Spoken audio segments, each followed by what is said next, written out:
Hello बच्चों, आज हम लोग एसिड बेसिस और सॉल्ट का लास्ट लेक्चर देख रहे हैं। और इस लेक्चर में बेटा एसिड बेस सॉल्ट के जितने मैंने कुछ क्वेश्चन पहले लेक्चर में बताए थे, रिमेनिंग सारे क्वेश्चन हम इस लेक्चर में करने जा रहे हैं। बोर्ड के क्वेश्चंस हैं, बहुत ज़्यादा इंपॉर्टेंट है। मैंने आपसे कहा था कि अगर केमिकल इक्वेशन से रिलेटेड आपको कोई भी समस्या है तो आप इन दो लेक्चर को देख लीजिए। आपके reducing agent, oxidizing agent, acidic salt, basic salt, neutral salt, pH को कैसे कैलकुलेट कर सकते हैं, एसिड्स के कौन से वो यूज हैं जो बोर्ड में आते हैं। क्योंकि बेटा अब लास्ट का टाइम है, अगर आप ये सारी चीजें रिसर्च करने के लिए जाओगे या बुकों से ढूंढोगे तो टाइम इतना आपके पास नहीं है। इसलिए इस लेक्चर को कंप्लीट देखिए और इस लेक्चर में जितनी भी बातें मैं आपको बताऊं उन सबको देन एंड देयर तैयार करने की कोशिश कीजिए। तो मैं एक बहुत बड़ा सर्च करने के बाद एक टॉपिक को समराइज करके और सिर्फ छोटे से छोटे टॉपिक में बनाने की कोशिश मैंने की है। और अगर हम लोग इस छोटे से टॉपिक को पढ़ लेते हैं तो ये गारंटी मानिए कि हमारे इस चैप्टर से तो कोई भी सवाल छूटने वाला नहीं है। बच्चों, हम लोगों ने प्रीवियस लेक्चर में देखे थे कौन कौन से सॉल्ट सॉल्युबल होते हैं, कौन से सॉल्ट इनसॉल्युबल होते हैं। इसके अलावा भी बहुत सारे टॉपिक देखे थे। आज इस चैप्टर का लास्ट लेक्चर है और इसमें सारा कुछ मैं कवर करने जा रहा हूं, लेकिन उससे पहले एक छोटा सा क्लासिफिकेशन को हमें समझना पड़ेगा।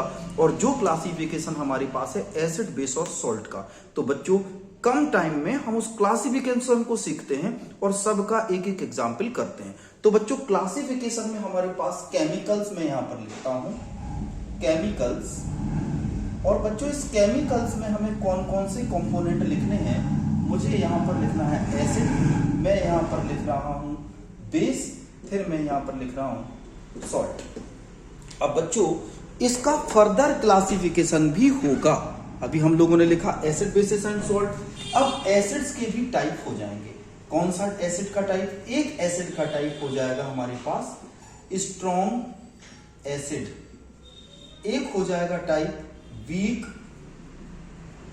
एसिड, एक हो जाएगा टाइप डाइल्यूट एसिड, एक हो जाएगा टाइप कॉन्संट्रेटेड एसिड, एक हो जाएगा टाइप ऑर्गेनिक एसिड। अब अगर हम इतने एसिड्स के बारे में जानते हैं तो समझ लीजिए कि आपका एसिड में से कोई पोर्शन छूटने वाला अब नहीं है। तो सबसे पहले स्ट्रॉन्ग एसिड की बात करते हैं। बच्चों स्ट्रॉन्ग एसिड वो एसिड होते हैं जिनको वाटर में डालने पर 30 या 30% से ज्यादा डिसोसिएट हो जाए। अगर किसी भी कंपोनेंट को आपने वाटर में डाला, अगर वो 30% या 30% से ज्यादा टूट जाता है, पानी में डालने के बाद वो डिसोसिएट हो जाता है, तो वो स्ट्रॉन्ग एसिड की कैटेगरी में आता है। और उसी को हम लोग कॉन्सेंट्रेटेड एसिड के नाम से भी जानते हैं। तो याद रखना बच्चों, ऐसे एसिड स्ट्रॉन्ग एसिड हैं जो एसिड वाटर में मिक्स करने के बाद 30% या 30% से ज्यादा पानी में डिसोसिएट हो जाए। जैसे अगर हम स्ट्रॉन्ग एसिड की बात करें तो स्ट्रॉन्ग एसिड में मैं एक एग्जांपल यहां पर लिख रहा हूं, जाना पहचाना आपका HCl। इसको वाटर में डालते ही एक्वस मीडियम मैंने यहां पर लिखा H+Cl-, लगभग 95% ये एसिड डिसोसिएट हो जाता है। मतलब पानी में पूरी तरह से एसिड टूटने वाला है। H+ आयन जबरदस्त निकलने वाले हैं, इसको हमने बोल दिया स्ट्रॉन्ग एसिड। इसके अलावा स्ट्रॉन्ग एसिड के और भी एग्जाम्पल आप जानते हो, H2SO4, HNO3, ये भी स्ट्रॉन्ग एसिड के कुछ और एग्जाम्पल हैं। दूसरे पॉइंट पर हम लोग बच्चों आते हैं वीक एसिड। पहले मैं इसको लिख दे रहा हूं यहां पर, इसको बाद में यहां पर करूंगा। ये वो एसिड हैं डिसोसिएट्स इन एक्वस मीडियम 30% और मोर देन 30%। ठीक है बच्चों, ये वो एसिड हैं जो पानी में मिलाने पर 30% या 30% से ज्यादा डिसोसिएट हो जाएंगे। एग्जाम्पल आपके सामने है। दूसरे में मैं लिख रहा हूं यहां पर वीक एसिड। बच्चों वीक एसिड क्या होते हैं? वीक एसिड वो एसिड हैं जो डिसोसिएट 30% से कम होंगे। ठीक है, जैसे मैं लिख दे रहा हूं CH3, COOH, HCOOH, H2CO3। इसका नाम है बेटा एसिटिक एसिड, इसका नाम है बेटा फॉर्मिक एसिड, इसका नाम है कार्बोनिक एसिड, इसी को मिनरल एसिड भी कहते हैं, मिनरल एसिड भी कहते हैं। और बच्चों इन एसिड का डिसोसिएशन अगर हम पानी में इनको डिसोसिएट करें तो इनका dissociation hardly 5 to 10% he only इनका वाटर डिसोसिएशन होता है। डिसोसिएशन यानी एक्वस मीडियम में ये केवल 5 to 10% ही ब्रेक होंगे, जबकि ये देख लीजिए कितने परसेंट ब्रेक हो रहा था, मोर देन 30 तक जा रहा था, ये केवल 5 to 10% डिसोसिएट हो रहा है। ऐसे एसिड्स को हम लोग क्या बोलते हैं, वीक एसिड। तीसरे नंबर पर चलते हैं बच्चों, डाइल्यूट एसिड्स क्या होते हैं। तो मैं थोड़ा सा इसको नीचे की तरफ यहां पर लिख दे रहा हूं, हमारे पास आता है डाइल्यूट एसिड, थर्ड नंबर पर डाइल्यूट एसिड्स। बच्चों बहुत सारे लोग ये जानते हैं कि जिसमें वाटर की क्वांटिटी ज्यादा हो वो डाइल्यूट एसिड होता है। इसके साथ आपको एक बात याद और रखना है, जिसके साथ वाटर जरूरी नहीं कि वो एसिड वाटर में ही डाइल्यूट किया गया हो, ये भी आपको याद रखना है। किसी भी कंपोनेंट के अंदर अगर वो डिसोसिएट्स होने की क्षमता रखता है तब भी वो डाइल्यूशन की कैटेगरी में आता है। या फिर आप जो डेफिनेशन जानते हैं वो आप इसको नोट कर सकते हैं, लिख सकते हैं कि डाइल्यूट एसिड्स के अंदर एक्सिस एक्वस मीडियम रहता है। Aqueous medium, axis aqueous medium रहता है। जैसे मैंने कह दिया कि 5% HCl सॉल्यूशन, बेटा इसका मतलब जानते हो 5% HCl सॉल्यूशन, इसका मतलब होता है 5% HCl present in 1000 ml of water. इसका मतलब ये होता है 5% HCl का मतलब होता है 5 ml या 5% HCl, यहां पर मैं ml लिख दे रहा हूं, 5 ml HCl, 5 ml HCl present in 1000 ml of water. तो ऐसे एसिड्स को हम लोग कहते हैं क्या, डाइल्यूट एसिड। इसके बाद बच्चों फोर्थ नंबर पर हम लोग आ जाते हैं, हमारे पास है कॉन्सेंट्रेटेड एसिड। बच्चों ये वो एसिड्स होते हैं जिनमें एसिड का अमाउंट ज्यादा होता है और उसमें जो सॉल्वेंट है, जैसे आप इसको वाटर मान सकते हैं, उसका अमाउंट थोड़ा सा कम रहेगा। तो कॉन्सेंट्रेटेड एसिड में हम बोल सकते हैं कि axis acid and less aqueous medium. ठीक है, जैसे बच्चों हम लोग कह सकते हैं कि लगभग 400 ml, मैं लिख दे रहा हूं यहां पर 400, एग्जाम्पल है 400 ml H2SO4 is in 1000 ml of water। याद रखना, तो ऐसी कैटेगरी को हम लोग कॉन्सेंट्रेटेड एसिड कहते हैं। कॉन्सेंट्रेटेड एसिड बेटा दोनों हो सकते हैं, वीक एसिड भी कॉन्सेंट्रेटेड हो सकता है और स्ट्रॉन्ग एसिड भी कॉन्सेंट्रेटेड हो सकता है। इस पॉइंट को आपको नोट कर लेना है। वीक एसिड जैसे मैंने लिया CH3COOH, ये भी कॉन्सेंट्रेटेड हो सकता है। तो मैं यहां पर एक रिमार्क डाल के लिख दे रहा हूं, चाहे तो नोट कर लेना, weak and strong both acid में क्या हो सकते हैं, कॉन्क। याद रखना, दोनों एसिड कॉन्सेंट्रेटेड हो सकते हैं चाहे वो स्ट्रॉन्ग हो। बस अगर जैसे मैंने कहा CH3COOH का अगर आपने ज्यादा क्वांटिटी ले ली, पानी कम है, तो भले वो वीक एसिड है लेकिन क्या कहलाएगा बच्चों, ऐसी कंडीशन में कॉन्सेंट्रेटेड एसिड। अगर आपने H2SO4 ले लिया, वो तो वैसे ही स्ट्रॉन्ग होता है, उसका क्वांटिटी आपने ज्यादा ले ली, पानी की क्वांटिटी कम ले ली, एक्वस मीडियम कम ले लिया, तो वो भी कॉन्सेंट्रेटेड होता है। आई थिंक आपको ये बात समझ में आ गई होगी। तो इतने का फटाफट से आप स्क्रीनशॉट ले लीजिए। ओके, अब हम चलते हैं एसिड्स के, इनके बाद ऑर्गेनिक एसिड की भी बच्चों बात करनी। इसका मतलब हुआ कि एसिड्स का क्लासिफिकेशन अभी बाकी है, थोड़ा सा और देखेंगे बच्चों। एसिड में हम देखेंगे एसिड्स के दो पार्ट, एक देखते हैं हम लोग इनऑर्गेनिक एसिड, इनऑर्गेनिक एसिड, और एक देखते हैं ऑर्गेनिक एसिड। बच्चों इनऑर्गेनिक एसिड में वो एसिड आते हैं जिनमें कार्बन की प्रॉपर्टी नहीं होती। याद रखना, इनऑर्गेनिक एसिड में वो एसिड आते हैं which does not have carbon property. अब जिनमें कार्बन की प्रॉपर्टी नहीं है वो इनऑर्गेनिक एसिड, जैसे हो गया HCl, H2SO4, HNO3, H3PO4, H2CO3। मजेदार बात तो ये है, carbonic acid is classified into inorganic acid. इसके अंदर कार्बन है बट इसके अंदर कार्बन की प्रॉपर्टी नॉर्मली शो नहीं होती, इसलिए कार्बोनिक एसिड एक इनऑर्गेनिक एसिड की कैटेगरी में रखा गया है। ऑर्गेनिक एसिड में कौन कौन से रखे गए हैं बच्चों? ऑर्गेनिक एसिड के अंदर वो रखे गए हैं जिनमें कार्बन की प्रॉपर्टी होती है। जैसे ऑर्गेनिक एसिड की बात कर लें तो CH3COOH that is organic acid, HCOOH organic acid. एक मैं यहां पर लिख रहा हूं, एक आप याद रखिएगा इसको, ये बेंजीन के ऊपर COOH होता है, इसको हम लोग बोलते हैं बेंजोइक एसिड। तो बच्चों ये सारे एसिड्स क्या होते हैं हमारे पास? Organic acid. अब बात आती है क्या sir organic acid strong acid होते हैं? जी नहीं, ऑर्गेनिक एसिड कभी स्ट्रॉन्ग एसिड नहीं होते। तो याद रखना, इनको हमें नॉर्मली बोलना है वीक एसिड, और इन सभी को हमें नॉर्मली बोलना है, इसको छोड़ के हमें बोलना है स्ट्रॉन्ग एसिड।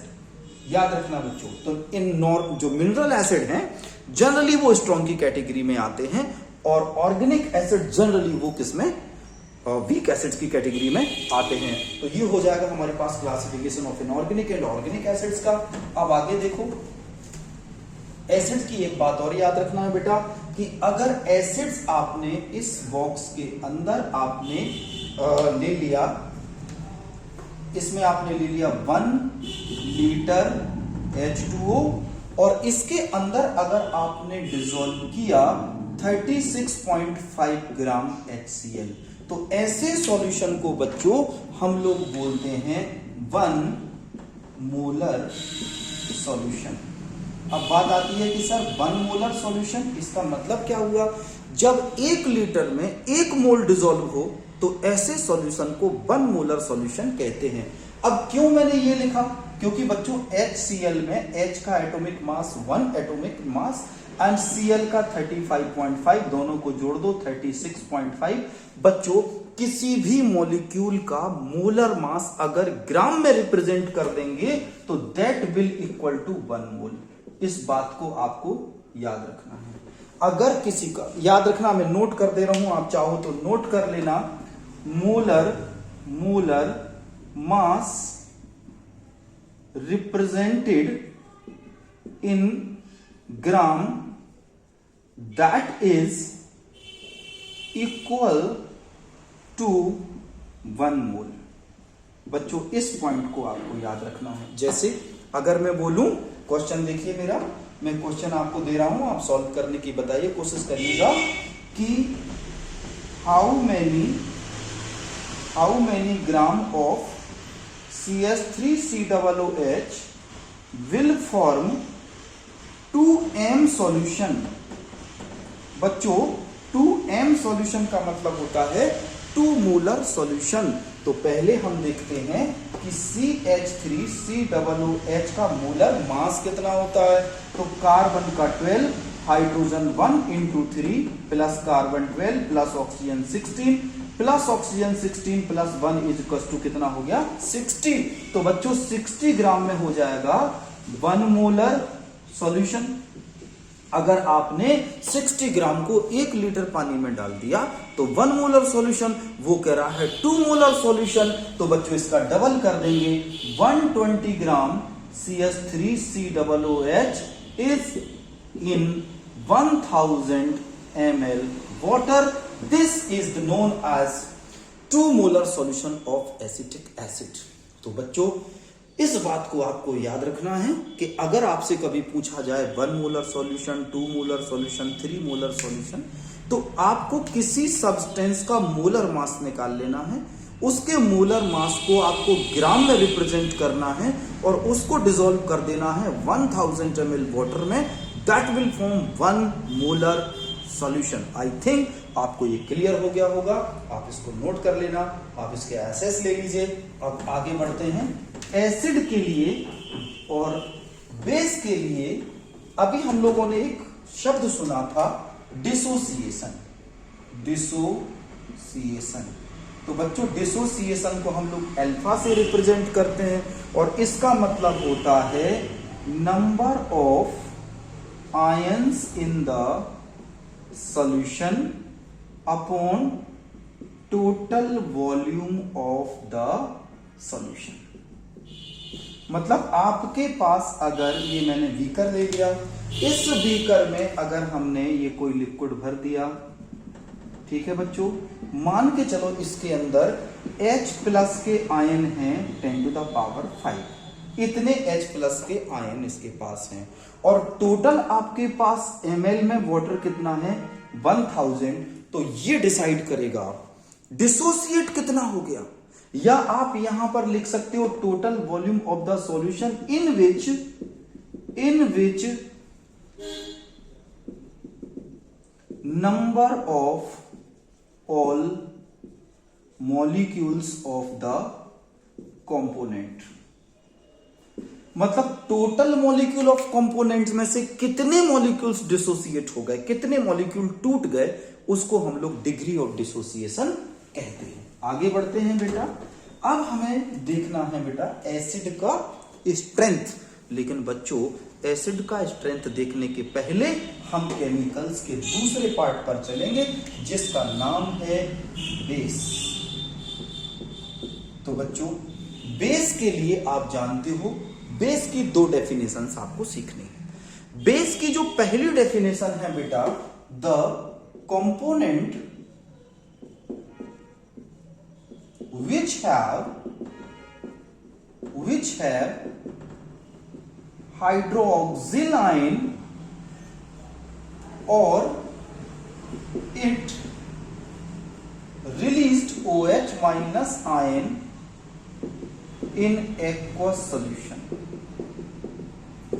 एग्जाम्पल जैसे मैंने लिखा NaOH, एक्वस मीडियम आपने लिया और एक्वस मीडियम में Na प्लस और OH माइनस दे देगा।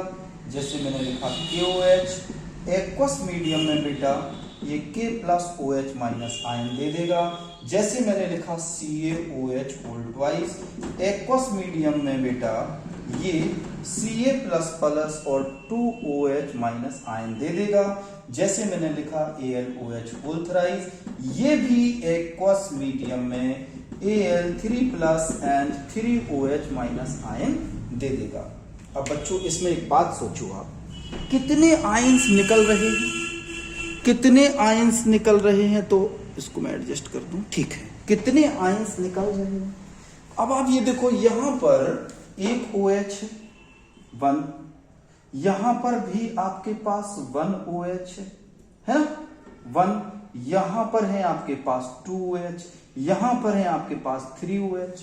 तो बेटा एक बात बताइए, जिसमें जितने हाइड्रोक्सिल आयन निकलते हैं उसको बोलते क्या हैं? ऐसे बेस को बोलेंगे mono acidic base. Mono acidic base याद रखना, ऐसे कंपोनेंट को बोलेंगे मोनो एसिडिक बेस। मैं लिख दे रहा हूं मोनो एसिडिक बेस। एसिडिक का मतलब जानते हो, नेगेटिव आयन का फॉर्मेशन एसिडिक वैल्यू के लिए फैक्टर बन जाता है। यहां पर आप देख लीजिए KOH, ये भी एक OH, तो ये भी सेम दे रहा है। यहां पर 2 OH, तो इसको बोलेंगे die acidic base.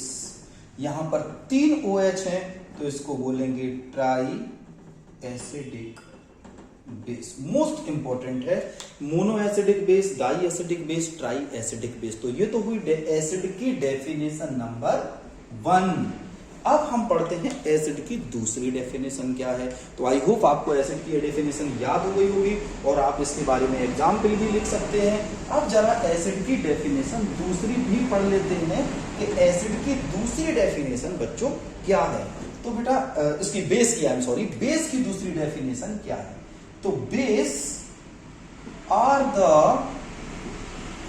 Compound which can donate lone pair of lone pairs of electrons। ये नई डेफिनेशन बच्चों याद रखना, वो कंपोनेंट जो लोन पेयर ऑफ एसिड को डोनेट करते हो उनको हम लोग बेस कहते हैं। जैसे हम यहां पर एग्जाम्पल लिख देते हैं NH3।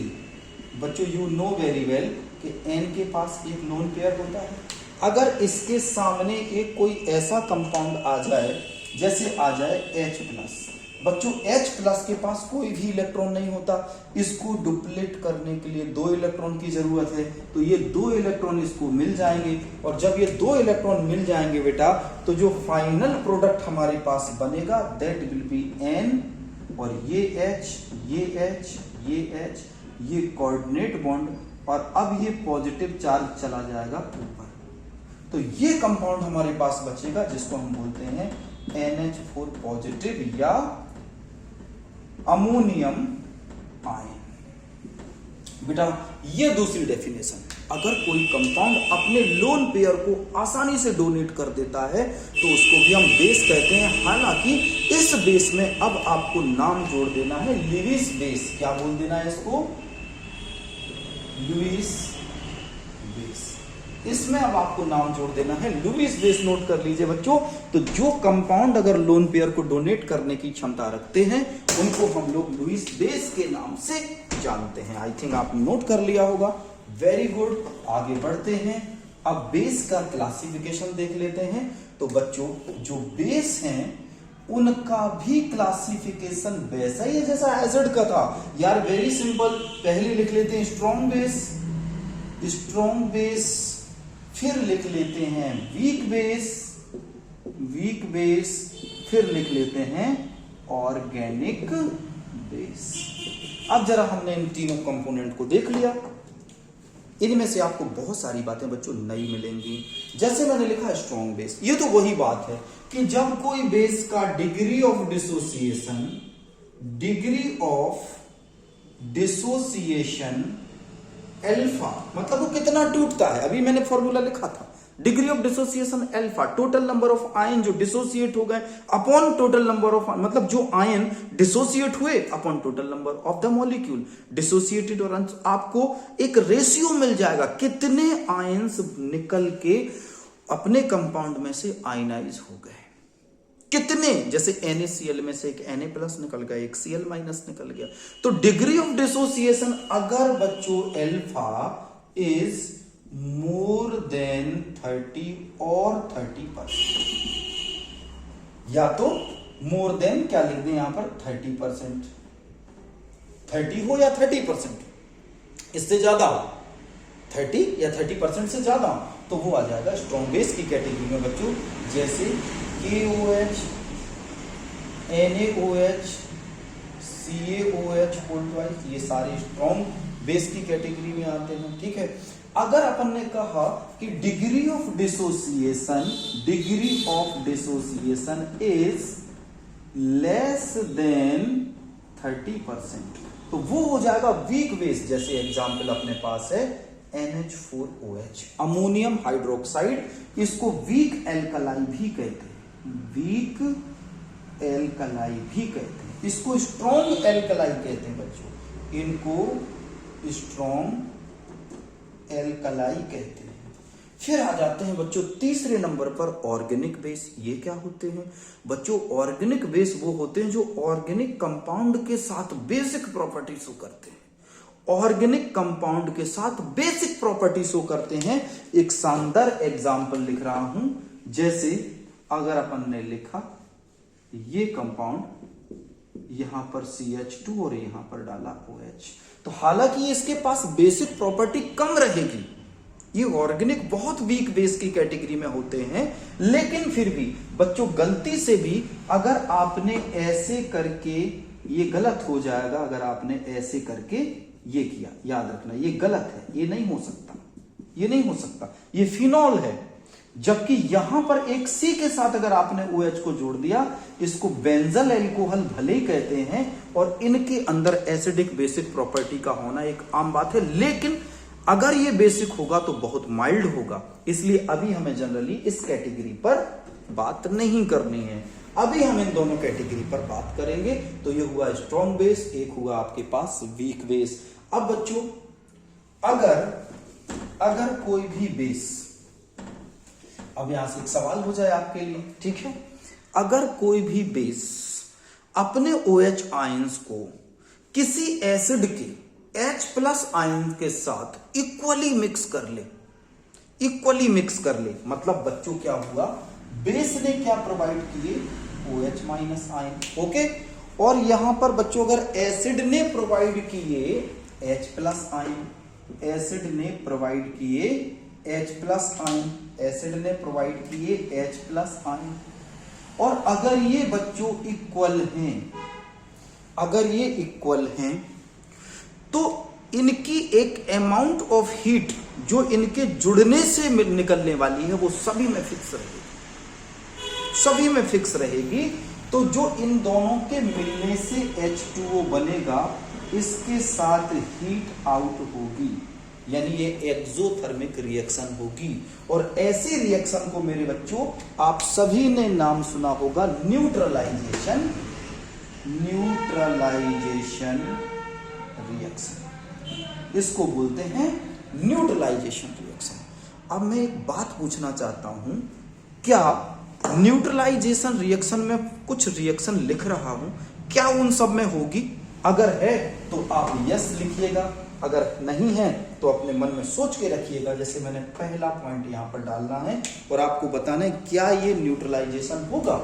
मैंने लिखा NaOH plus NH plus HCl, पहली रिएक्शन, ओके। आप देखो स्ट्रॉन्ग बेस है, स्ट्रॉन्ग बेस और स्ट्रॉन्ग एसिड, आपको बताना है न्यूट्रलाइजेशन होगा। दूसरा एग्जाम्पल बच्चों मैं यहां पर लिख रहा हूं, मैं लिखता हूं NH4OH प्लस H2CO3, ये वीक बेस है और ये बच्चों वीक एसिड्स है। क्या ये भी न्यूट्रलाइजेशन करेगा? सोचो, जल्दी से सोचो, आपको 20 सेकंड का टाइम दे रहा हूं सोचने के लिए।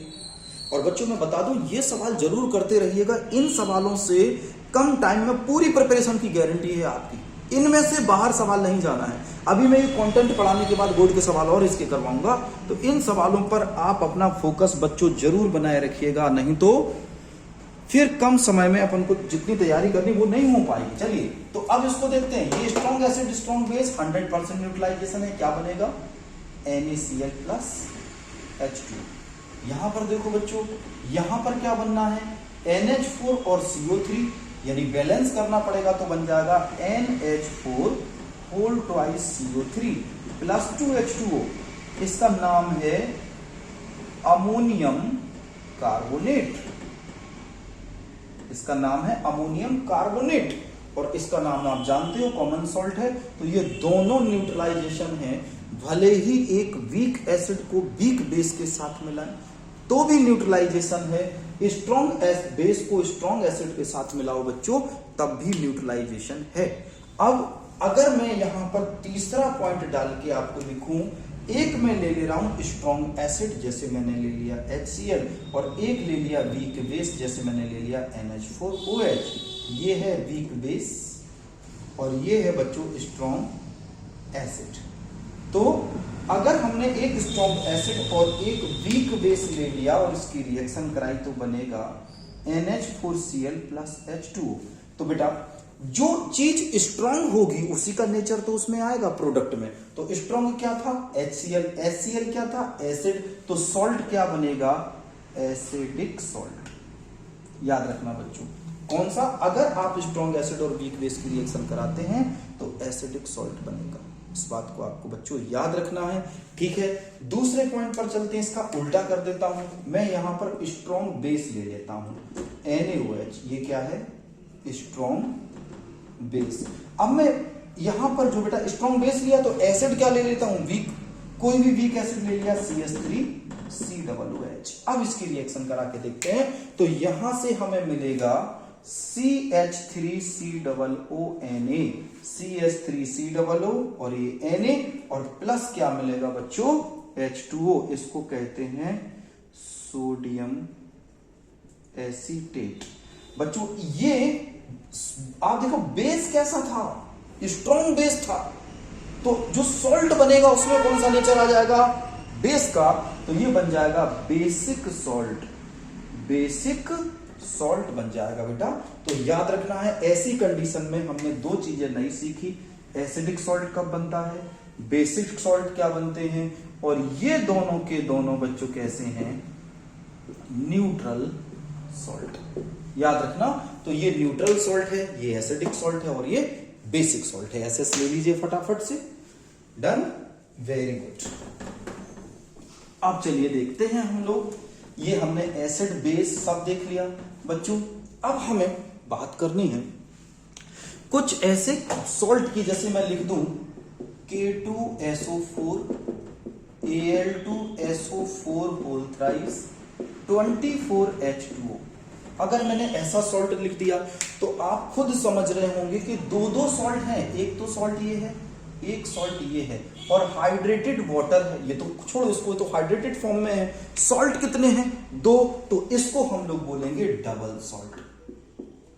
डबल सॉल्ट ये है पोटैश एलम, ये फिटकरी है, क्या है बच्चों, इसी को हम लोग क्या कहते हैं, फिटकरी।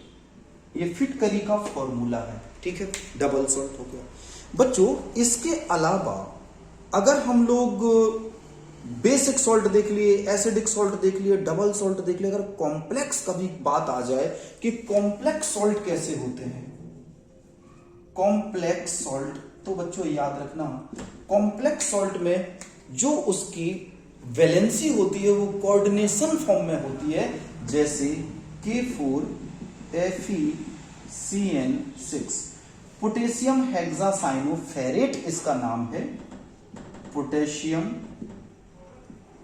हेक्सासाइनोफेरेट इसका नाम है, और इसका ऑक्सीडेशन नंबर भी लिखा जाएगा यहां पर 3rd। तो ये कॉम्प्लेक्स सॉल्ट की कैटेगरी में आता है। एक और अपन को याद रखना है बेटा, जिसका नाम है मिक्स्ड सॉल्ट। मिक्स्ड सॉल्ट बच्चों, मिक्स्ड सॉल्ट क्या होते हैं, मिक्स्ड सॉल्ट वो होते हैं जब किसी डाइवैलेंट एनायन को सेटिस्फाई करने के लिए दो अलग अलग मोनोवेलेंट कैटायन आ जाए। Please point to be noted, और याद रखो इसको, मिक्स्ड सॉल्ट क्या होते हैं, जब किसी एक डाइवैलेंट एनायन को सेटिस्फाई करने के लिए दो मोनोवेलेंट कैटायन आ जाएं। जैसे मैं यहां पर लिख रहा हूं एग्जांपल, मैंने लिखा SO4 2-। अब मुझे बताओ बच्चों, SO4 में माइनस कितने हैं, 2, इसको सेटिस्फाई करने के लिए प्लस भी कितने चाहिए, 2, लेकिन मैं दो अलग अलग प्लस लेता हूं। एक माइनस को मैं बैलेंस करता हूं Na प्लस के साथ, और एक माइनस को मैं बैलेंस करता हूं K प्लस के साथ।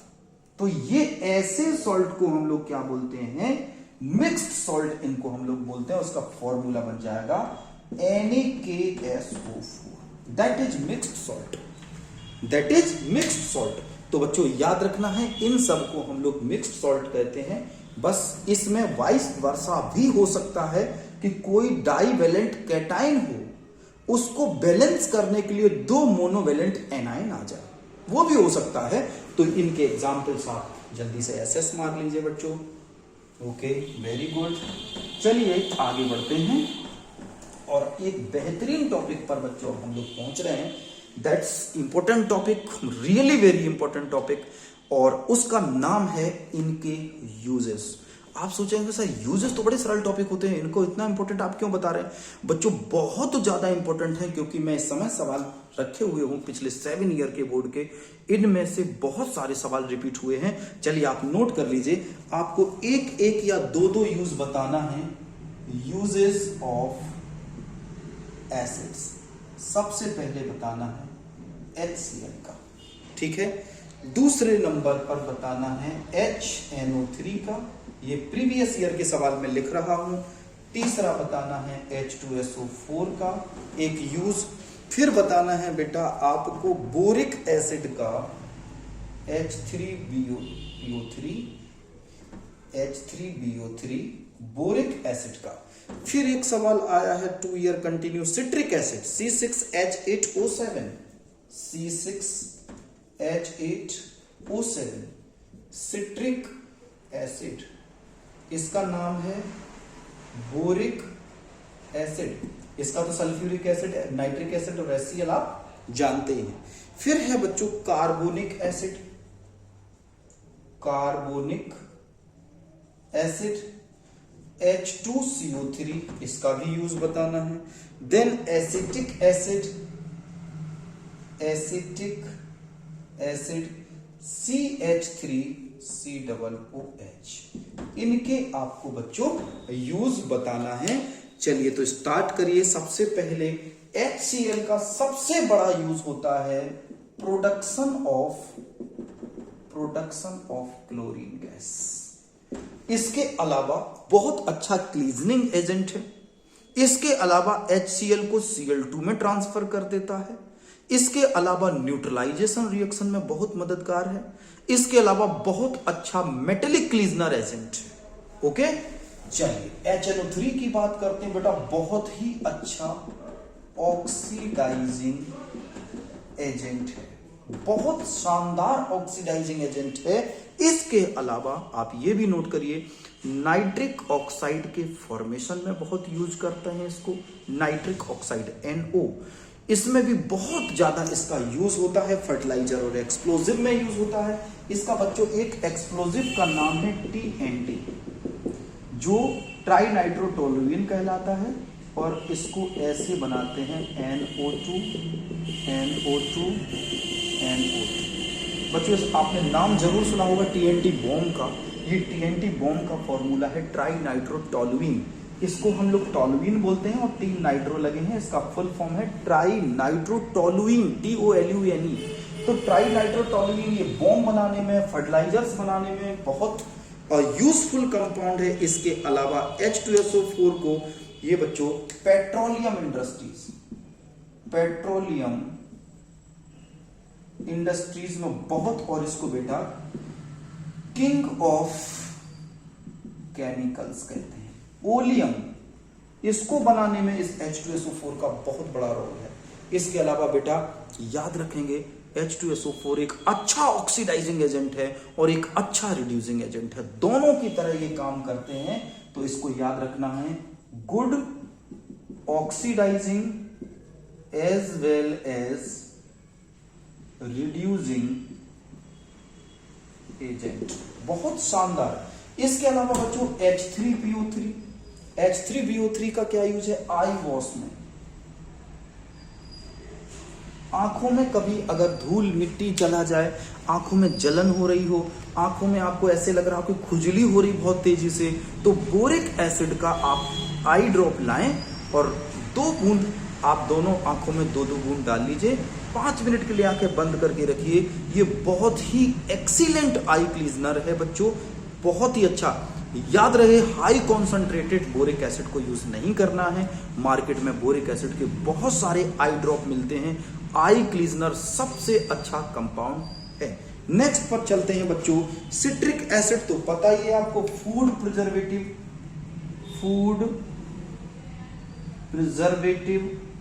खाने को प्रिजर्व करने में। अच्छा एक बात और मैं पूछना चाहूंगा बच्चों, एक ऐसी गैस बताओ जो फैट और प्रोटीन को फूड प्रिजर्वेटिव की तरह काम करता है। फैट और प्रोटीन के लिए फूड प्रिजर्वेटिव की तरह काम करता है, उसका नाम है नाइट्रोजन गैस, जो चिप्स के पैकेट के अंदर भरा रहता है, चिप्स के पैकेट के अंदर, ठीक है ना बच्चों। चलिए आगे आते हैं, carbonic acid aerated drink, cold drinks आदि में इसको यूज करते हैं। इसके बाद एसिटिक एसिड इसको विनेगर के फॉर्म में यूज करते हैं, विनेगर के फॉर्म में। तो ये इनके यूजेस हैं जो प्रीवियस ईयर के मैंने सारे एक साथ यूजेस लिख दिए हैं बच्चों।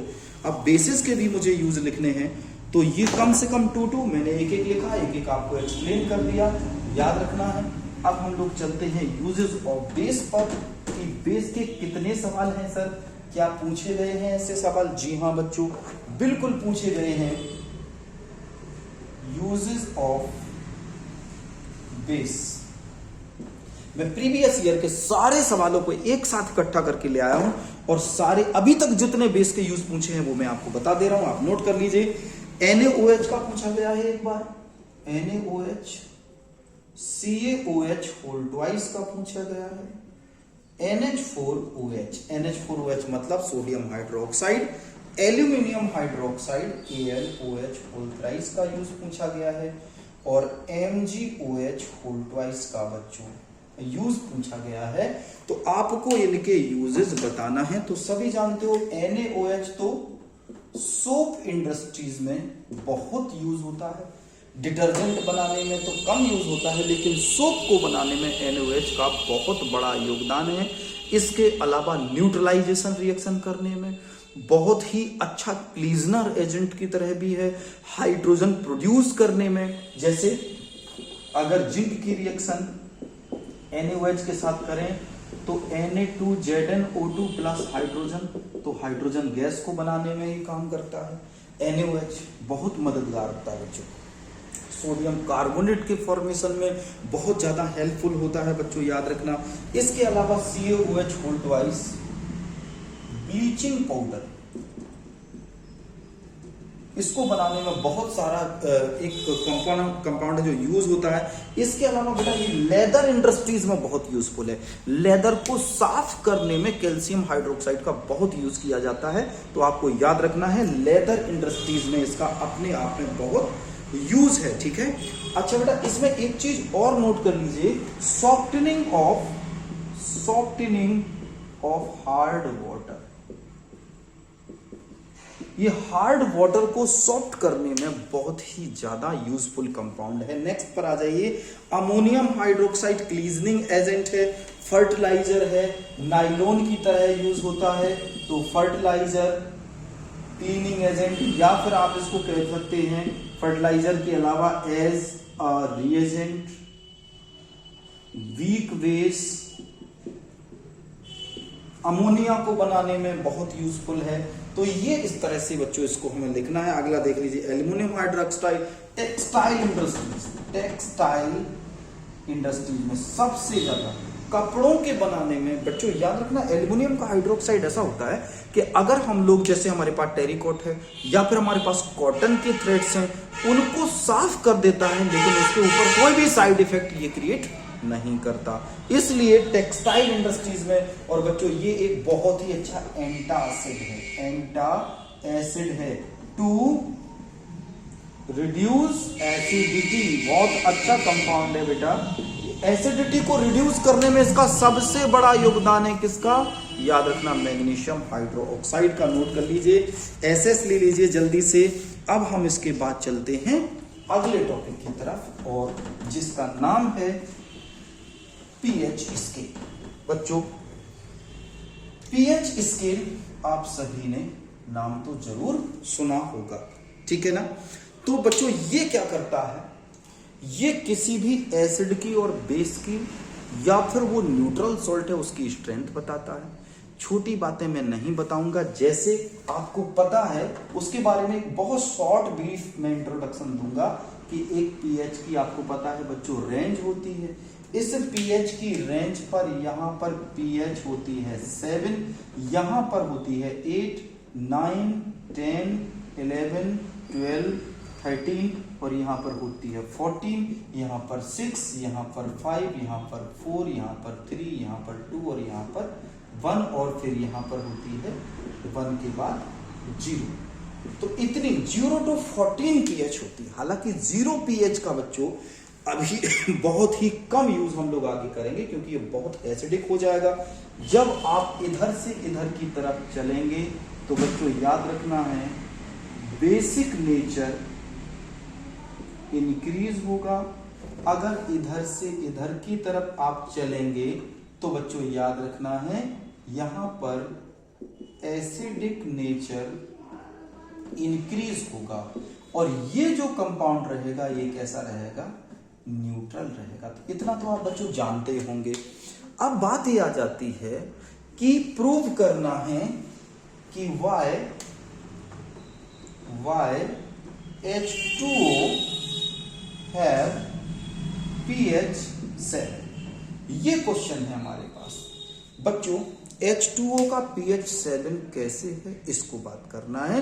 तो बच्चों हमें याद रखना है आयोनिक कांस्टेंट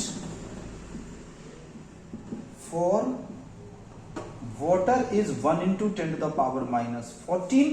ये केवल आपको याद रखना है, ये वैल्यू आपको गिवन होगी, ठीक है। आयोनिक कांस्टेंट ऑफ वाटर ये कैसे निकाला, प्रैक्टिकली प्रूव्ड हुआ है। आयोनिक कांस्टेंट ऑफ वाटर अभी आपके सिलेबस में that will be given to you, और अगर नहीं है तो थोड़ा सा याद रख लीजिए कि आयोनिक कांस्टेंट ऑफ वाटर कितना हो गया, 1 into 10 to the power minus 14। अब बच्चों H2O में जितने होते हैं H प्लस उतने ही क्या होते हैं बेटा, OH माइनस बराबर होते हैं। अब एक फॉर्मूला आपको याद रखना है, pH बराबर -log10 बेस 10 और यहां पर H पॉजिटिव। ये फॉर्मूला बच्चों आपको pH का याद रखना है। यहां पर मैं फॉर्मूले में लगा दे रहा हूं -log। अब चूंकि आपको पता है कि इन दोनों की वैल्यू कितनी आ रही, 1 into 10 to the power minus 14, तो अकेले H प्लस की वैल्यू होगी 1 into 10 to the power minus 7, होगी कि नहीं। जब इन दोनों की value is 1 into 10 to the power minus 14, तो 1 अकेले की वैल्यू होगी 1 into 10 to the power minus 7। तो बच्चों अगर हम इसमें वैल्यू लगाएं तो -log10 और इसके पावर में 1 into 10 to the power minus 7।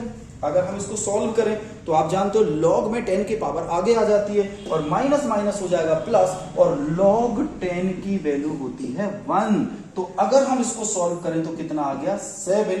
Hence prove that the pH of water is 7। एक बार फिर से सीख लीजिए बच्चों, हमें मालूम है कि वाटर का आयनाइजेशन कांस्टेंट जो वाटर का Kw है that is 1 into 10 to the power 14। जब ये टोटल वाटर का है और वाटर में होते हैं H plus which are always equal to OH minus, H plus are equal to OH minus which are equal to 1 into 10 to the power minus 14। जब ये दोनों ion 1 into 10 to the power minus 14 है तो अकेला H plus कितना होगा, 1 into 10 to the power minus 7। तो ये हो गया H प्लस की वैल्यू। अगर हमें H प्लस मिल जाएगी तो this is the formula of calculation of pH। pH is equal to -log base 10 H positive -log10, इसमें H पॉजिटिव की जगह लगाया 1 into 10 to the power minus 7। इसको सॉल्व किया, log 10 होता है 1, 7 आगे आएगा माइनस माइनस प्लस हो जाएगा तो pH हो गया 7। हेंस प्रूव, ये आपको इतना आंसर लिखना है और multiple time this question repeated in board, so you have to write it और you can take SS। This is most important, how to calculate the pH of water. Okay, now चलिए next point पर हम लोग देखते हैं। अगले point पर हम लोग देखते हैं नेक्स्ट वन। अब मैं आपको कुछ क्वेश्चंस दे रहा हूं और आपको उन क्वेश्चन को ट्राई करना है। So write down the very first question, very important question है। आपको कैसे करना है बच्चों, अगर आप जैसे pH का फॉर्मूला निकालना चाहते हैं, जैसे अभी मैंने बताया pH is equal to -log10 H positive, आप log 10 नहीं लिखिए, आप -log H पॉजिटिव कर लीजिए या log 1/H पॉजिटिव कर लीजिए, या तो आप कर लीजिए -log 10 की पावर H पॉजिटिव, ये भी pH का फॉर्मूला है। अगर आप इस फॉर्मूले को और आसान करना चाहें तो ये हो जाएगा log 1/H पॉजिटिव, या तो आप ये लगा दीजिए या फिर आप ये लगा दीजिए, दोनों में से आपको कोई भी pH का फॉर्मूला लगा देना है। ये और आसान है, आपको माइनस नहीं करना पड़ेगा, 1 में H प्लस की वैल्यू आ जाएगी तो भी आसान हो जाएगा। बोथ द केसेस में log 10 की वैल्यू 1 निकालनी पड़ेगी आपको, ठीक है। तो ये दो फॉर्मूले हैं। चलिए सवाल करते हैं। अगला क्वेश्चन मैं आपको दे रहा हूं और क्वेश्चन को ट्राई करिए बच्चों, बोर्ड में रिपीट होने वाला क्वेश्चन केवल हम करेंगे आज। चलिए, तो क्वेश्चन है calculate the pH of solution which is 1 into 10 to the power minus 4 मोल पर litre in HCl। Calculate the pH of solution, calculate pH of solution given है आपको which is 1 into 10 to the power minus 4, which is 1 into 10 to the power minus 4 mole per liter in HCl. This is the question बच्चों. Now चलिए answer try करिए. What is the pH? अब यहां पर 1 into 10 to the power minus 4 दिया है, तो आपको पता है कि H प्लस बराबर किससे आया होगा? HCl से. अरे भाई HCl में H प्लस तो है ही, तो ये कितना आ रहा है? 1 into 10 to the power minus 4 मोल पर लीटर. ये मिल गया आपके पास. तो जाहिर सी बात है आपको H प्लस तो बेटा यहीं से मिल गया. अब जरा फॉर्मूला लगा दीजिए.